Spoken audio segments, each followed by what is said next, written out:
ఇన్ని సంవత్సరాల పార్లమెంట్ చరిత్రలో ఇంత అధ్వానంగా అంటే అటు లోక్సభలో 19% ప్రొడక్టివిటీతో, రాజ్యసభలో 39% మాత్రమే ప్రొడక్టివిటీతో జరగడం అన్నది బహుశా ఇప్పుడు కని విని చరిత్రలో లేదు. ఎప్పుడు కూడా ప్రతిపక్షం చర్చకి అడుగుతుంది, ప్రభుత్వం అనుమతించి దాని మీద చర్చ చేస్తారు.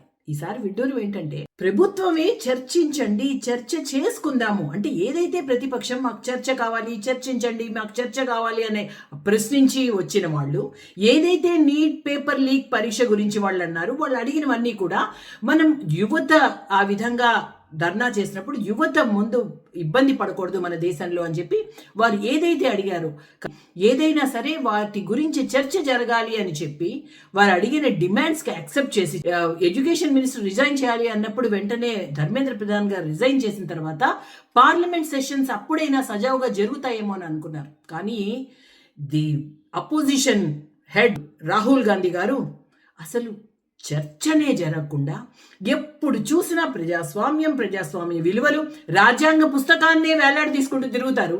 మరి ఎక్కడ పోయిందండి అంటే మళ్ళీ మీ ఎమర్జెన్సీ బుద్ధిని చూపించారు. ఆ టైంలో ఏ విధంగా అయితే మీరు ప్రెస్ గొంతు నొక్కారో, ప్రజాస్వామ్య విలువల్ని తుంగలోకి తొక్కారో అదే మళ్ళీ రిపీట్ అయింది. సో మీ డిఎన్ఏ ఎక్కడ పోతుంది? సో ఈ మొత్తం పార్లమెంట్ సెషన్స్ అంటే రోజుకి 9 కోట్ల చొప్పున 216 కోట్ల ప్రజల డబ్బుని పాడు చేసిన ఈ ప్రతిపక్షం, ఇటువంటి ఒక ప్రతిపక్షం ఎక్కడా కూడా లేదు. దయచేసి ప్రతిపక్షానికి కోరేది ఏంటంటే ఇప్పుడైనా సరే please arise, awake and see what is happening. ప్రజల కోసం పెట్టిన ప్రజల ప్రతినిధులు అక్కడ డిస్కస్ చేసే ఒక ప్లాట్ఫామ్ పార్లమెంట్ అంటే.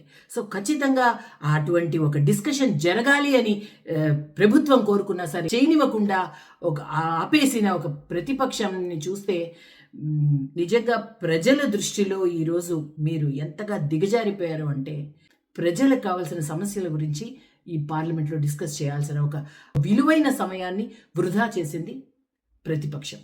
అమిత్ షా గారు చాలా క్లియర్గా ఎంతో రిక్వెస్టింగ్గా కూడా కోరారు, కావాలంటే మీరు లెటర్ పెట్టండి, ఖచ్చితంగా మీరు అడిగిన అన్ని ప్రశ్నలకి మేము సమాధానం చెప్పడానికి రెడీగా ఉన్నాము అని చెప్పినా కూడా ఇదా వాళ్ళు మాట్లాడే ప్రజాస్వామ్యం, ఇదా వాళ్ళు కోరుకునే ప్రజాస్వామ్యం?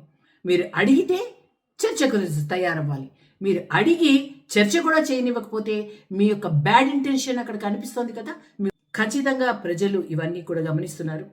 రాహుల్ గాంధీ అపోజిషన్ పార్టీకి ఖచ్చితంగా త్వరలోనే బుద్ధి చెప్తారు.